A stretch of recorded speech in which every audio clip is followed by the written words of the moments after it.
Magandang araw po mga kapuntos, at sa araw na ito po meron po akong tampok na video para sa inyo at sana ay magustuhan ninyo.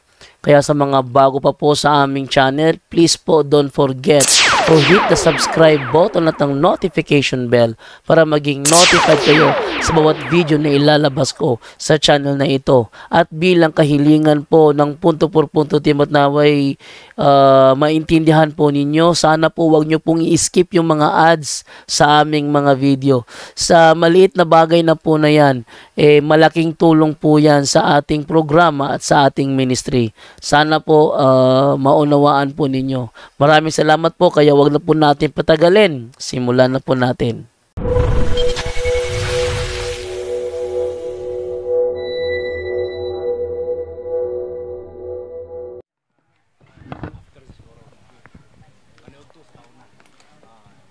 Mayong buntag sa tanan. Daghang tao sa gawa, suway tao sa soda. Asa mga tao na nangumpisal. So, daghan na mong nakatunan. So, sugot ta sa usa ka short prayer. In the name of the Father, the Son, and the Holy Spirit. Amen. Lord Jesus Christ, in the name, I ask thee to bind in and silence all powers and forces that do not accept thee as Lord and King. In the air, in the water, in the ground, the netherworld, and nature, and the spiritual world. I ask thee to bind all demonic actions and demonic communications. Lord, seal this whole place, all of us here, and all our intentions in the precious blood of Jesus Christ. Mary, we ask thee to surround us with thy mantle of protection and crush Satan's powers in our lives. Saint Michael, the archangel, we ask you and all our guardian angels to defend us in the battle against Satan and the powers of darkness. Amen. Mayong buntag pag-usab. Palihog ko og tugbaw sa mga first-timer. Halos tanan, first-timer. Okay. So, hinaot nga daghan na mo og nakatunan sa mga nauna nga speaker, no? Ang topic is about proper use of sacramentals. Ako na ning laktod-lakturon kay 15 minutos na may nahibilin sa akong oras. Okay. Ato una ang ilhon unsay kalainan sa sakramento ug sakramental, no? Sacramentals. Ang tubag, ang sakramento, si Kristo mismo ang nagtukod, no? Unya, wala mag-agad ang katakos niini. Wala mag-agad ang katakos sa mga mugamit niini, no? So, pasabot direct ang iyang grasyag panalangin gikan sa Dios kanang mga sacraments. While ang sacramentals mugna sa simbahan, ubos sa pagtugot ni Kristo sumala sa Biblia, no? Mateo 18:18. Ang authority, ang inyong idili dinhi sa yuta, idili usab sa langit, ug ang inyong itugot dinhi sa yuta, itugot usab sa langit. So, instituted by the church, no? So, ang sacramentals, these are all aids for our spiritual life, no? These are sacred signs, actions, and objects that prepare us to receive the main effect of the sacraments. Mo ni mo vacuum nato ngadto sa mga sakramento, kining mga sacramentals. Kay dili man mo ipikto ang gahom nining mga sacramentals kung wala ta sa estado sa grasya. Unsaon ta mahibalik sa estado sa grasya? Mo nga kinahanglan tang mudawat sa mga sakramento. So ang sacramentals mo ni mag-vacuum nato ngadto sa mga sakramento.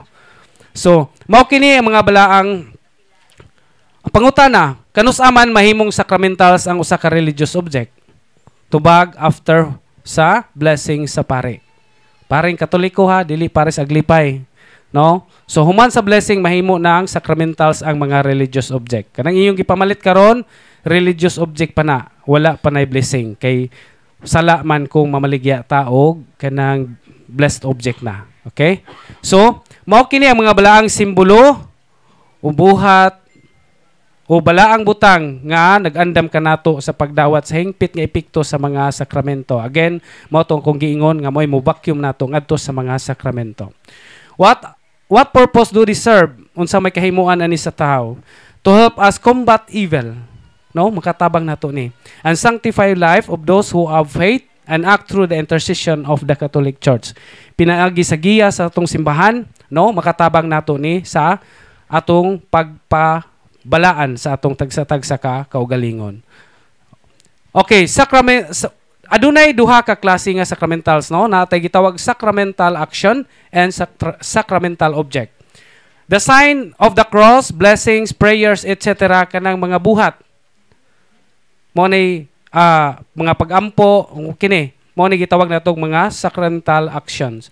And sacramental objects, all those religious objects after sa mahimo siyang sacramentals after sa blessings. Example ani, kining atong handbook, crucifix, holy water, blessed salt, holy oil, rosaries and medals ug tanan nga mga religious object, no, nga gitugot sa simbahan. Mamahimo na siyang mga sacramentals after sa blessing. So another pangutana,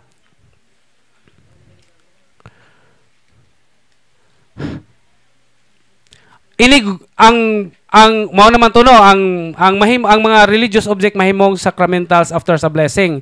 Unya kinsa mang pariang mo blessing, dili lang si Father Darwin, tanang paring Katoliko, no? Nya kung ang inyong pari hangyoan ninyo, kung ato sa inyo mahotdan mo ato mo pagpa-blessing. Unya kung wala sila kabalo sa prayer ana, ang prayer ana sa page 231 sa atong handbook, kining black nga guide. Na diri ang prayer sa pag-blessing sa mga sacramentals nyo. Pwede mo muhangyo sa atong mga kaparian. Paigo na ba ang blessing sa pari aron mo ipikto kanato ang mga sacramentals? Tubag dili pa. Tungod kay gikinahanglan ang proper disposition sa mugamit ni ini. No? Muna nga gaagad gyud nato nga mugamit ang gahom ni anang maong mga sacramentals, gaagad sa mugamit ini. Unlike sa mga sakramento, kung atong dawaton ang mga sakramento, direkta ang grasya ug panalangin na nagikan sa Dios ngadto sa tao. So mao ni kalainan ni ana, no? So dili mo epekto kung anaa sa estado sa salang mortal. Dili pwede nga pwedeng mo gamit ka, pero kawang lang ang imong paggamit niya na kung wala ka sa estado sa grasya, kay wala ay epekto sa imuha. Okay? So, unsay buhaton aron makabaton og proper disposition sa paggamit sa mga sacramentals? Una, pagbaton og pagtuong matuod nga pagtuong Katoliko, no? Lig-on nga pagtuo sa imong tinuohan, sa atong tinuohang Katoliko. Must be a practicing Catholic. Must be a practicing Catholic. So dili kay taman ra nga nagtuo ka nga naay Ginoo, nagtuo ka nga binunyagan ka ni Kristo, pero wala kay mga buhat, mga maayong buhat. Wala nimo ipakita sa maayong buhat. Una may giingon diha sa Santiago 2:14-26, patay ang iyong pagtuo kung dili ubanan sa maayong buhat, no? Ja kining tanang nagsalikway sa mga pagtulunan ug baruganan nga dili iya ni Kristo ug sa simbahan. No? Mo na nga kinahanglan tang magsalikway ni anang mga baruganan para mahingpit ang ato ang pagkamatutuong Katoliko. Okay? Nya dunay iwas atong mga patutuo katong gipanghisgutan nila ganiha, no? Kinahanglan gyud nya kini pong pagbalo baton og kaligon panahon sa pagsulay. Crucial po ni nga dapita kay kasagaran ra ba nato kung hanukan ng mga problema, aduna nay mga kasakit sa kinabuhi nga mga batunan, dayon nga pagmahay sa Ginoo. Dili igsoon, dili kana moy angay natong buhaton, kun dili kanang panahon sa pagsulay, grabe nga mga problema mga igsoon, mo nay panahon pag-usisa sa kaugalingon ngano nadutlan ka ni anang mga problema. Kay sa lakton nga pagistorya, kita ray naghatod sa atong kaugalingon ni anang maong kahimtang. Amen. Hinay man, katug naman siguro. Okay. So sunod, ug ato yung ipadayag sa gugma ug maayong buhat ang atong gituuhan, no? Pinaagi sa atong mga maayong buhat, sa atong mga kaigsunan, mga silingan, no? Basig ingon ra ta nga Katoliko ta, pero way buhat, di ka kahibang mulingi sa imong isig katao. No? Work of mercy. Mo na siya mga igsoon, apil na sa ato ang pagpadayag sa atong gugma ug maayong buhat sa atong gituuhan. So pag hinulsol, matoy lang ikaduha nga paagi nga makabatunta sa proper disposition katong giingon nila nga pag hinulsol. So mga umpisal sa tanang mga mortal nga sala, no? So ay katulo pag kinabuhi subay sa kabubuton sa Dios. Kini, unsa man ni pag kinabuhi subay sa kabubuton sa Dios? So practice cares. Na lang. Sa to cares, letter C, letter A, letter R, letter E, and S, sacramentals. Practice cares. No? Anya, katong sa cares na maning confession, ang guide ini katong 7 capital sin nga bat-bat ni Brad JC ganiha. So mao toy atong usisahon sa atong kaugalingon. Atong tan-awon kung aduna ba tay nalapas ana. Nya mao na nga mangumpisal ta.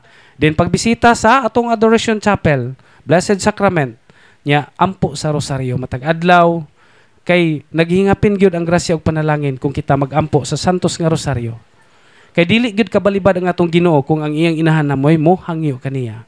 Pilang beses sa Biblia nga naghangyo ang inahan, wa gyud mo balibad ang Ginoo. Una sa kasal sa Kana, di ba? Dili pa panahon, babae dili pa akong panahon. Pero gibuhat gihapon niya ang buot ipabuhat ni Mama Mary, no? Pagkawa ni Hesus, giapas niya sa inahan tungod dito sa templo. Kasabaan sa inahan nganong gibuhat mo man kini kanamo. Ingon siya nga wa ba ka masayod nga anir ko magpuyo sa balay sa kumahan, pero nibalibad ba siya? Niuban siya og nagmasinog tanon kang Mama Mary. So ingana ang grasya ug panalangin usab dili kabalibad ang Ginoo sa atong mga pagampo kung kita mangayo sa panabang sa mahal nga Birhen diha sa atong pagpakiginabi sa Ginoo sa santos nga rosaryo. Pray the rosary. Eucharist, pagsimba, pagdawat sa lawas ug dugo ni Kristo. Unya kanang atong pagpangalawat in town, magamping ta di ta mga lawat nga wala tay mga kumpisal. Kay panahon nga mga ngalawat ang way kumpisal, nagpatong-patong ang atong mga sala. Nagdugang hinuon ang atong mga sala. Mangisi ang demonyo kung mulinya ka sa kalawatan nga wala kay kumpisal. So mangumpisal una ay mga lawat, no? Sunod. Kining sacraments kana pagdawat sa mga sakramento o paggamit niya ng mga sacramentals.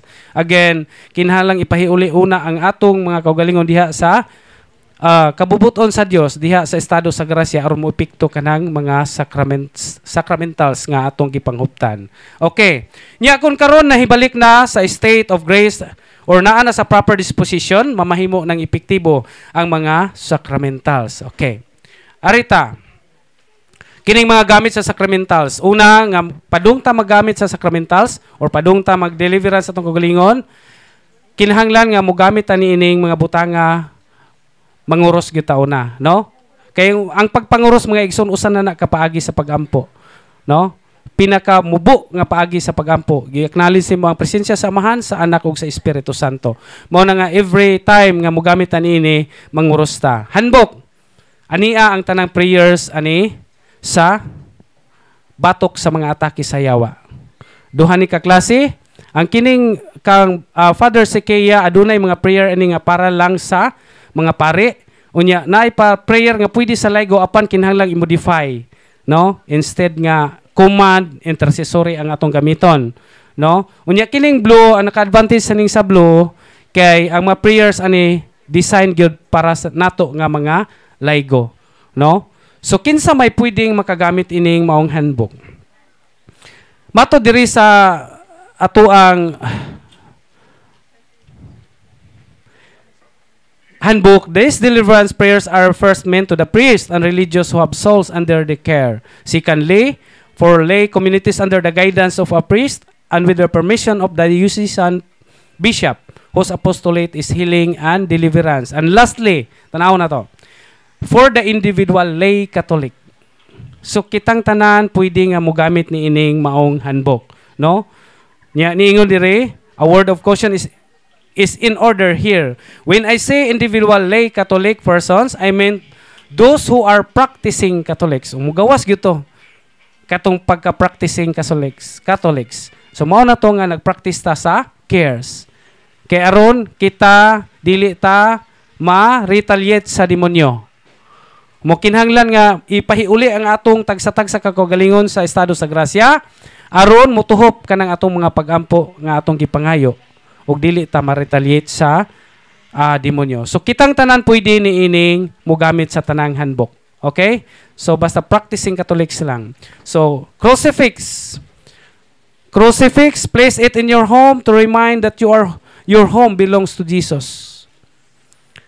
Instead nga kanang inyong mga paswerte-swerte dayon sa tawanan na mutingog og abrihan tong portahan, ilisin na ninyo. Aron mahibaw-an nga kanang imong panimalay na bilong ka sa gahom ni Kristo. Crucifix. Abi ninyo kining crucifix, init kay ni sa mga naposes. Panahon nga among gamiton ang crucifix idapion sa lawas or ulo sa mga poses, perting syagit, init kayo, tangtanga, dili magwantang kainit. So ingana ang panalangin, inana ang epekto ni ining crucifix kung naagi ta insakton, nagbatunta sa insaktong pagtuo. So magbatunta ni ini sa atong panimalay. Naay crucifix sa imong pultahan, nya sakto ka practicing Katolika, dili ka sulod ang mga daotang elemento diha sa imong pamuyo. Labyan na sa mga daotan kana imong pamuyo. Then holy oil, gamiton pag-anuin sa senses, mga ginikanan, atong mga anak, atong pangkurusan, ang agtang tanang senses sa atong mga anak, na ay anointing of senses, nga gipost ni Padre, gipin ni Padre sa iyang timeline, sa iyang tanawan yun, na ay prayer dito. Gamiton na to ang oil, ikuros sa mga sa agtang, o sa tanang senses sa atong sakop sa pamilya before ta matog, aron maproteksyonan ta, matagaan ta og maayong pagkatulog. No? So ingana ang gamit sa oil. Nya, kining oil pwede imnon sa dunay mga balatian. After mo magrosaryo, manambal mo sa inyong kagalingon, ipangkuros sa mga parte sa lawas nga dunay gipamati, pwede pod mo inom aning holy oil. Nya, mo na ihaplas, nya init po kayo ni sa mga giyawaan. Dili kagwanta ang nayawaan ini. Oh? Bisan manghapas sa kag oil sa imong kamot, nya muhilam ka ng naka sa estado sa grasya, muhilam ka ng mga tao nga walking possess, singgit na. Kay init kay na nila, no? Then holy water, kung sa inyong balay mag-deliverance mo, pwede po gamiton ang oil. I-cross sa pultahan sa mga haligi pod sa inyong panimalay, no? Ang holy oil. Then holy water, sprinkle over the perimeter of your home during deliverance, no? I-sprinkle sa tibok pamilya before going to bed, no? Nya mag-deliverance ka una sa imong pamilya before mo mangatog, pwede pod. No, nya sprinkle sa palibot gyud sa inyong panimalay. Nya kining holy water perting inita, suka-suka pod ang yawa ani kung masabligan. Nay mga yawa mayawaan perting wild up, maluya na kung bligoon sa holy water. Ingana kagamahanan ang mga sacramentals kung aduna tay hugot nga pagtuo mga igsoon. Holy salt, scatter it around the perimeter of your home, no? Mag-deliverance yung panimalay, four corners sa imong panimalay, butangan ninyo og mga holy salt, mga attics, mga lababo, kana inyuhang mga unsay tawag kanang budiga, kana sprinkle ang holy salt sa inyuhang palibot. Then medals, kining mga medalya, kining Benedictine medals, pwede po ni sa inyong mapultahan, kining dagko. Nya katong gagmay nga mga Benedictine medals, pwede to maoy magtukod og balay mao toy puli atong mga kinaraan nga sinsilyo. Benedictine medals. Asin, isod nimo og buwan mo imong ilubong dito sa imuhang mga haligi nga sa pagtukod sa imong balay. Instead nga mutuotan ang mga patutuo sa mga katiguangan, dili na. Undangon na kun dili kining mga gamit sa simbahan, mga balaang butang sa simbahan mo atong ibutang dagway nga ang mga demonyo di makaatake sa atong panimalay. O kita usab ma-bless puta nga mamuyo diha, ma-guided puta. No? Amen. So, sunod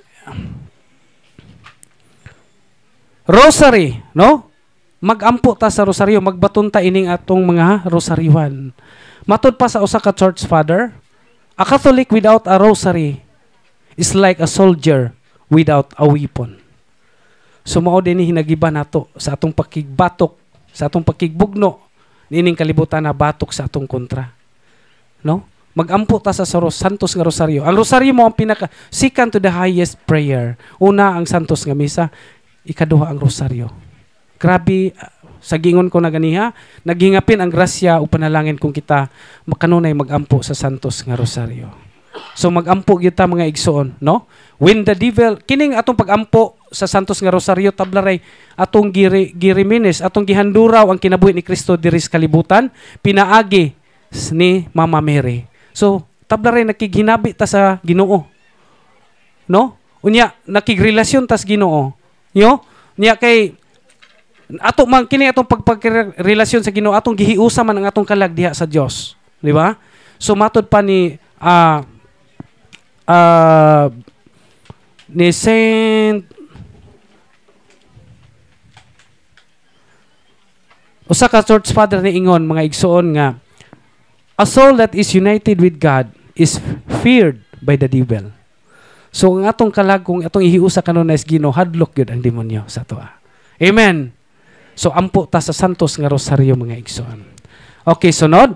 Diri ta sa flow of the deliverance. Una, kinahanglan nga let us be in the state of grace. Mangumpisal mo to mangumpisal no sa tanang salang mortal. Unya ikaduha mga igsoon kung padung ta mag-deliverance kinahanglan sa panahon nga mag-deliverance ta mupokus ta sa gahom sa Dios. Sa gahom sa Ginoo dili sa yawa aron dili ta magbaton sa kahadlok. Ayog kahadlok kay naa ta sa side sa Ginoo. Unsa may giingon diha sa Santiago 4:7. Suklin ninyo ang yawa ug mudagan siya. Unsaon man atras tagamay pag masinugtanon kamo sa Dios. Pasabot nga kinahanglan magtuman ta sa kabubuton sa Ginoo aron kita makasukol sa mga atake sa yawa. Amen.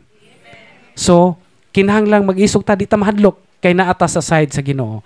Nya ikatulo pangayoon nato sa balaang espiritu ang kaligon nya kung mabati na nimo ang presensya sa Dios ana pa magsugod sa pagampo sa deliverance.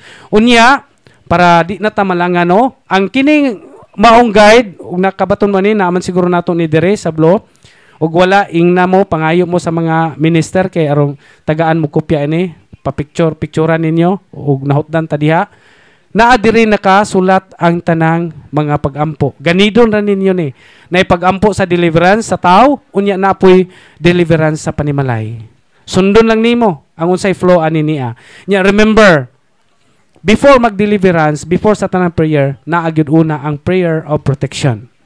Or, para dili gyud mo masipyat, ang prayer of protection, inigmata sa buntag, inyo da ang ampuon. Para whatever nga hinyong himuon anang adlawa, nakaprotected na mo daan. Amen!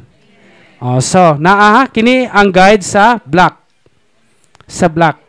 Inya, gusto po ta og sa kining blue, kining kang Father Reperger, kining blue, naaputay guide ana pangayo lang mo sa ato ang in charge diya sa tindahan or sa ato ang mga ministers, mga case officers. So naagyapon diri nakasaysay kung unsa mga pagampo ganida lang ninyo. Pwede mo magpili kung unsa nga pagampo ang mo tumpak sa inyong kaugalingon. Nga tan-aw ninyo nga para nako ni mabasa masabtan man nato. Ha? So kinahanglan mao gihapon mablo og kining maitom panahon nga magampo ta sa deliverance kinahanglan anaa ang protection gid kanunay. Okay, nya while nagampo dili gid ta pananglitan magampo mo deliverance. Simba ko og naay naay giharas or naay possess nga kwan. Ayaw mo kahadlok, padayon sa pagampo. Ayaw gid ipakita nga hadlok, padayon lang sa pagampo. No?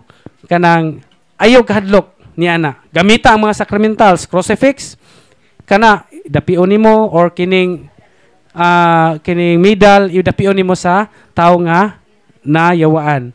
Or, bag kini.